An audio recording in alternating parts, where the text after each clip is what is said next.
terms of the first person that's coming up, he's going to be sort of a concert demonstration of traditional music. Now, I didn't meet Fred personally until maybe 7 or 8 years ago, but I feel like I've known him all my life. And I think a lot of people have that feeling because when I first started playing the guitar, and I went out and looked for a book on how to play the guitar, it didn't take long to find a book by Fred Sokolow.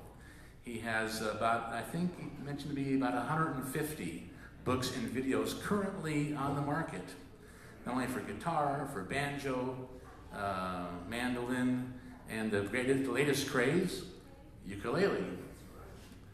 He's a recording artist, he's a great performer, and so without any more further ado, he's going to be covering a lot of ground in a half hour, so pay close attention and give a nice warm welcome to Fred Sokolow.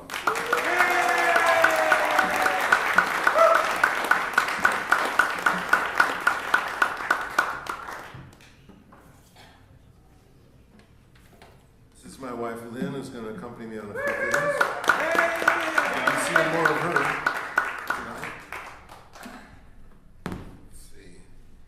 I'll start with a little tune that my friend taught me that said helped him get out of prison. It goes like this. Just a little. Well, actually, so Jeff wanted me to ask me to talk a little bit about bluegrass and the different kinds of what happens with the different instruments in bluegrass and where it comes from and stuff like that. And I thought I can demonstrate most of the instruments, not fiddle, but the other ones. So I'm going to do that and just play a little bit and talk a bunch. I like to tell stories, so that works out okay. A friend of mine, Jody Stecker, had a band that had all the bluegrass instruments in it, plus a sitar, an Indian guy who played sitar wonderfully. And when we did a little tour, and when we would always start with a real fast fiddle tune. And when Krishna would play his solo on the fiddle tune, people would just get totally knocked out to hear a sitar playing that stuff. And after some applause for the tune, Jody would tell people, he would say a lot of people are really surprised to see an Indian sitar playing in a bluegrass band with the Spanish guitar and the African banjo and the Italian mandolin and the German violin and the Hawaiian dobro.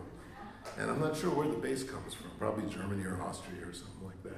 So it is a mix of international instruments, from all over the place. I want to start just by talking about a little bit about how the different instruments work together. And that's why Lynn is up here, because she plays bass. And come on closer here where I can see you. The good thing about bass, you can kind of hide behind it. So the bass mostly just plays, if there's a song going like that, the bass plays on 2 and 4. I mean 1 and 3, like that. 1, 3, 1, 2, 3, 4. On the downbeats like that. Do a little bit of that. So she's doing that. If it's a little bit funkier beat, she can walk like.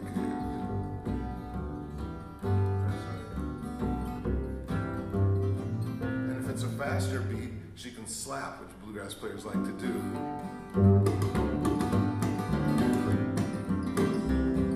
So, and of course, the guitar is playing the downbeats and the offbeats, doing that while she's doing it. Now, when I was a kid and I went to see some of the classic bluegrass bands like Flat and Scruggs and the Stanley Brothers and Bill Monroe and these guys, most of the guitar players, all they did was play rhythm. And fancy bluegrass guitar players nowadays play with a flat pick and play really fast stuff. But Lester Flatt and Carter Stanley, those guys played with a thumb pick and finger picks. And all they would do was keep the time, make the rhythm sound good, do a little bass run every once in a while,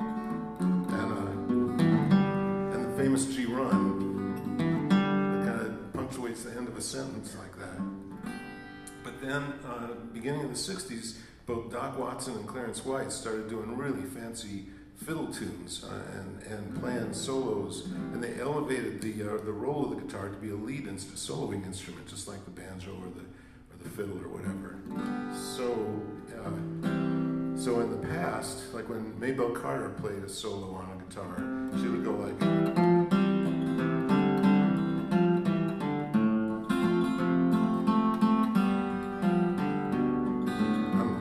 I'm thinking tonight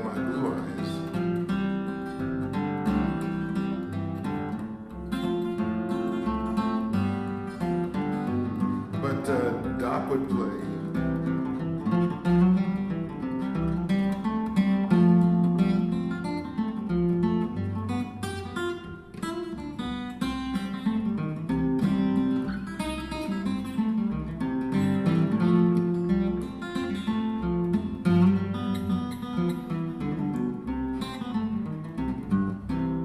So thanks.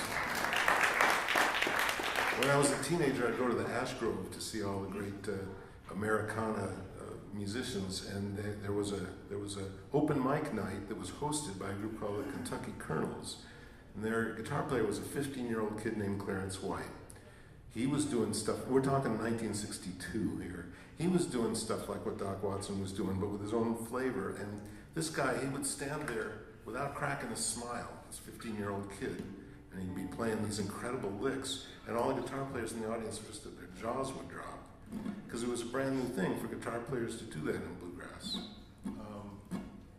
So anyway, enough about that. So now in bluegrass you'll hear real fancy guitar soloing just like any other instrument. So I guess you could be excused now if you like.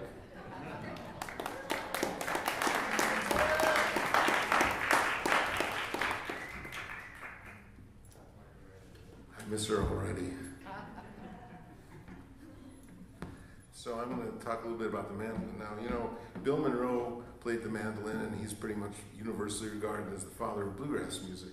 He was in a musical family, and he was the youngest, and all the other instruments were taken, so he got stuck with the mandolin.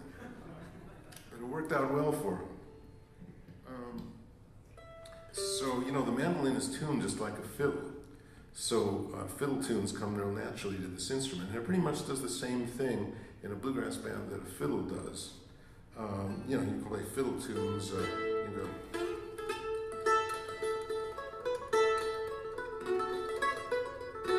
Here's Sally Good, probably 150 years old.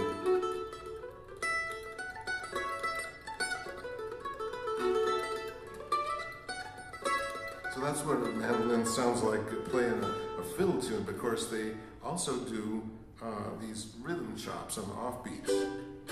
So, oh, meet me tonight, love, oh, meet me. So that's sort of the opposite of what the bass is doing. The bass is going dum, dum, dum, dum, mandolin's dum, dum, dum, like that, and it really, you know, pushes the beat. And the other thing, the mandolin, of course, is really famous for, because it comes from Italy, and it's got this beautiful tremolo thing that it does.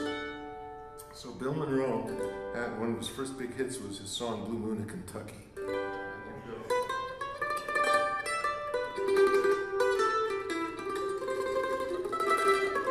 And that's when you can use some of that tremolo in a ballad type of tune like that. And it's really pretty that way. Now Bill Monroe organized the instruments in a different way than other stringed instruments. There were string bands all over the South with banjo and fiddle and mandolin and guitar and so on. But what was different about him was that he organized things differently. He had everybody, instead of everybody just sort of playing together all at the same time, you know, usually in the old-time string bands, somebody would sing a verse and then everybody would all play the solo all together. But he had different instruments come to the mic, come to the center, and be highlighted. So he'd sing a verse, and while everybody's playing, fiddle would come up to the microphone and just play a solo. And then on the next verse, the banjo might come up. So when you spotlight the instruments like that, you got to have virtuoso players, and that's what he had. He called himself Bill Monroe and the Bluegrass Boys because he was from the bluegrass region of Kentucky, and bands tended to do that back then. It was so and so in the Carolina, you know, whatever. The region they were from was part of their name. And by 1945 and 46, he was playing regularly at the Grand Ole Opry. And when bluegrass really came together and started being called bluegrass music, was in about 47 when Earl Scruggs joined the band. So let's switch over to, but before we get to that story, let's talk about the dobro. All right. So this instrument, some people call it Hawaiian guitar, Yeah, it's got that metal resonator in the middle. It just makes it good and loud. And it's played with a steel bar, of course. The first time that we heard dobro in country music was in the late 20s when Jimmy Rogers started recording, and there was a Hawaiian guy that played dobro with him on some recordings. And I believe the first time it was played in bluegrass music was Flat and Scruggs band in the early 50s. And that's who I really learned how to play dobro from, was this guy, Uncle Josh, Buck Graves, who was the Flat and Scruggs player. Now, Earl Scruggs had this rolling style, you know, of finger picking, and Josh picked up on it and did the same thing.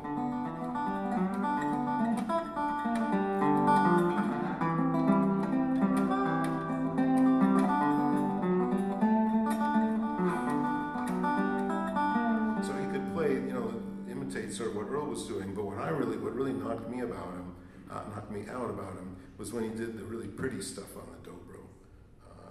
Here's an example of some of the type of thing.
Let's That's Faded Love, an old Bob Wills tune.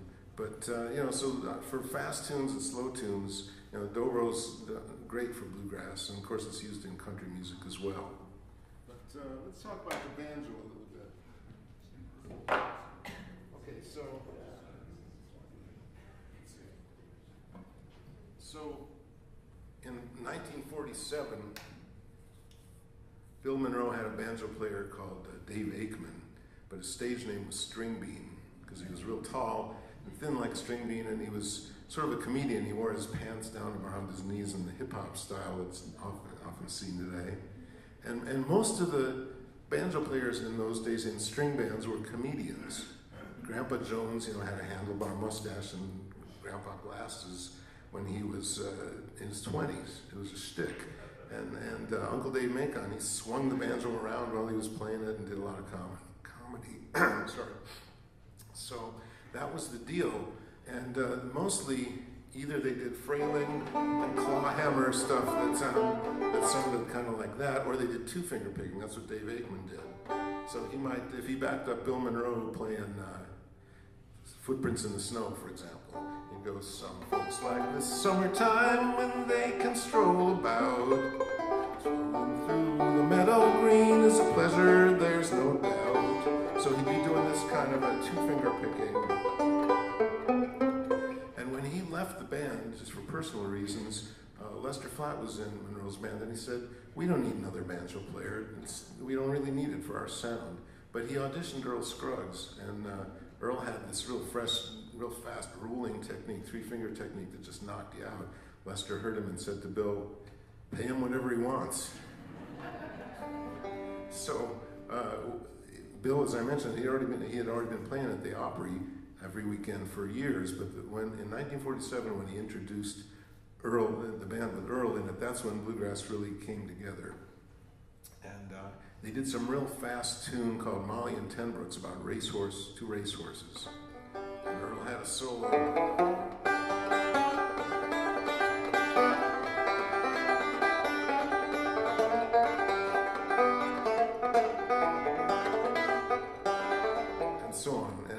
The audience was knocked out. They kept applauding and making him play the solo over and over and over again because they never heard anything like it. And Uncle Dave and Grandpa Jones came out to the wings, you know, to see what all the fuss was about, and they watched him for a while. And Earl's just standing there with a straight face doing all this knockdown stuff. And Uncle Dave says to Grandpa Jones, he says, "He ain't one damn bit funny." And that was another thing about Bill Monroe, by the way, no comedy. And everybody was, instead of, you know, a lot of the bands sort of played the hillbilly card and wore overalls and stuff like that. He had the guys dressed in three-piece suits, everything matching, you know, cowboy hats and matched, and ties and the whole bit. Very dignified. A lot of times he wouldn't crack a smile. Maybe in his late 80s he started smiling a little bit.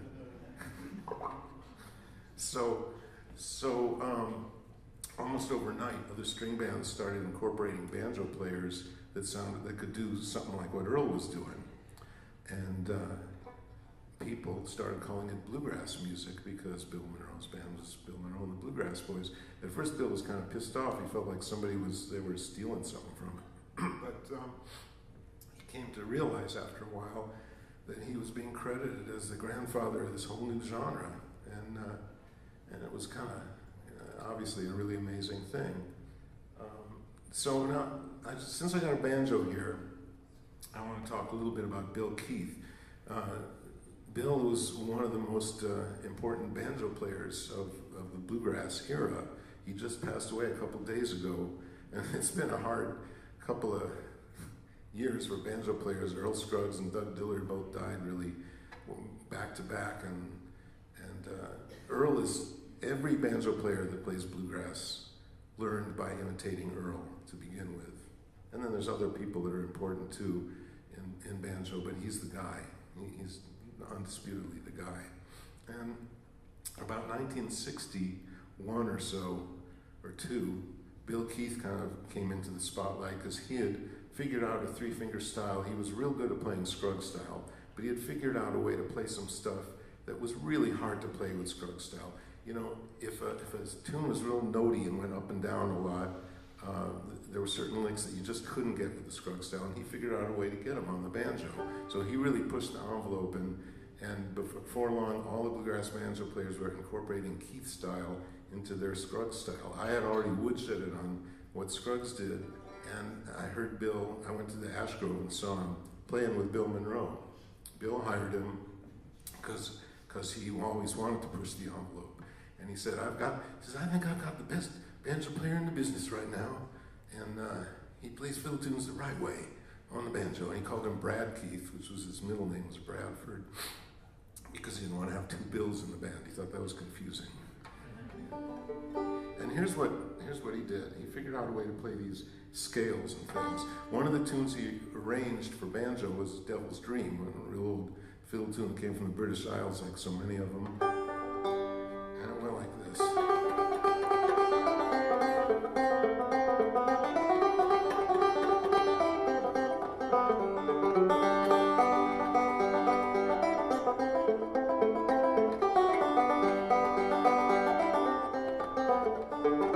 We also did this one.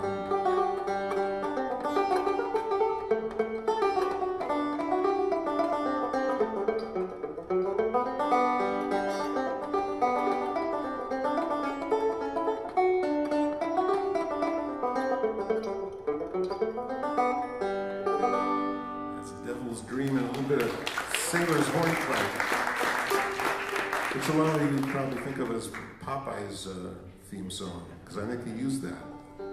You know, a lot of these old fiddle tunes, they get used a lot in movies and in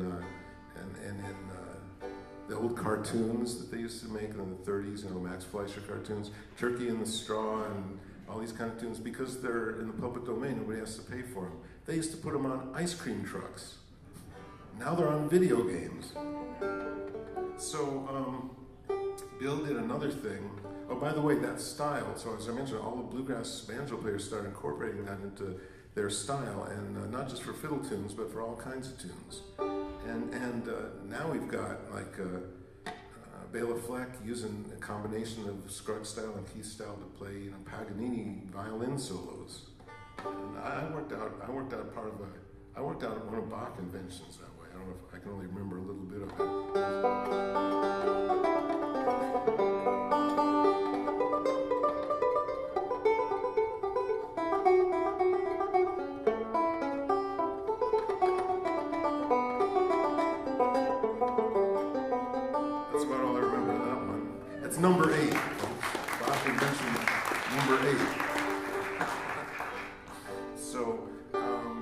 thing that Bill did, and I guess I'll end with this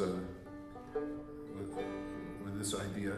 He again improved on something that Earl had done. Earl had certain tunes where he detuned the banjo in the middle of a song for a special effect.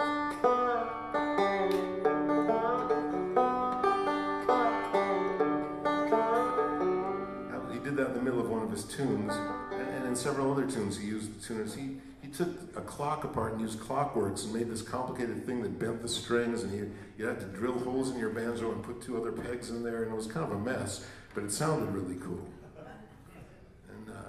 And they weren't perfect. In his version of Earl's Breakdown that they recorded, you could hear where one time he does the tuner thing and it doesn't come back to the right place. And he stays off the second string for the rest of the solo and then gets it together. So what Bill Keith did was he figured out a way to make Scruggs tuners incorporated into the regular banjo tuners so that you didn't have to drill more holes in your banjo and all this kind of stuff. But I've taken it a step further now. I have digital Keith tuners. And by digital, I mean I use my fingers. I'll show you an example. I'll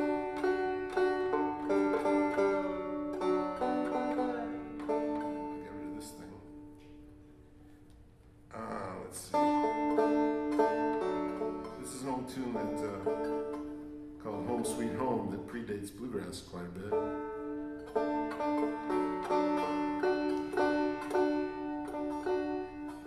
See if I can still do this.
So that's a little bit of the bluegrass story. You know, people think of it as being music that the roots of it do go back way farther than 1947. That's for sure. They're playing old fiddle tunes that some of them are 200 years old. But there's all kinds of new elements in bluegrass now, and you know the music keeps growing. Like I said, Bill Monroe's kind of the start of it. And when he passed away sometime in the 90s, it occurred to me, now the people that love this kind of music and young people coming up will never be able to see the guy that started it all. But there's great bands out there, and some of them are pushing the envelope and doing new kinds of stuff, and others are keeping the traditional bluegrass alive. So that's my story. I got a few minutes left here, and I wonder if I could get my wife back up here to sing one last song with me just before we're done. Are you out there? There you go. All right, so Lynn, so...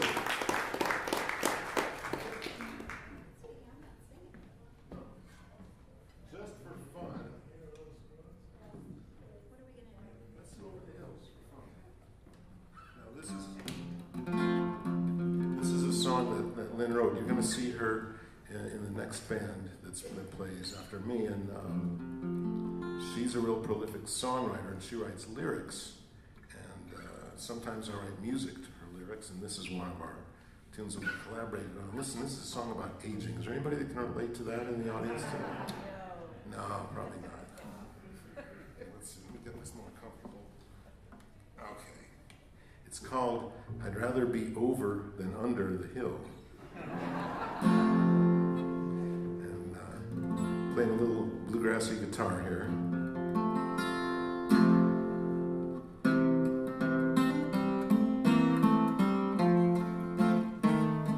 I look in the mirror, and what do I see?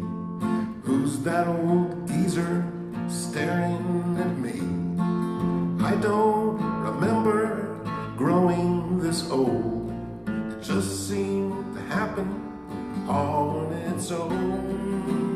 And those pretty young girls, they just pass me right by. I can't button these old jeans as hard as I try. I could despair and bemoan my sad fate, but as long as I'm breathing, it's never too late.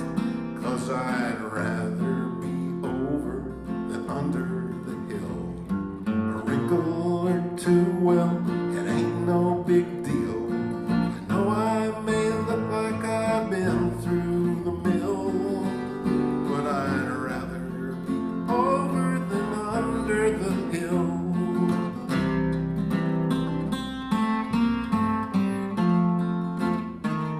My hairline recedes while my chin multiplies, and I might need a porter for these bags beneath my eyes.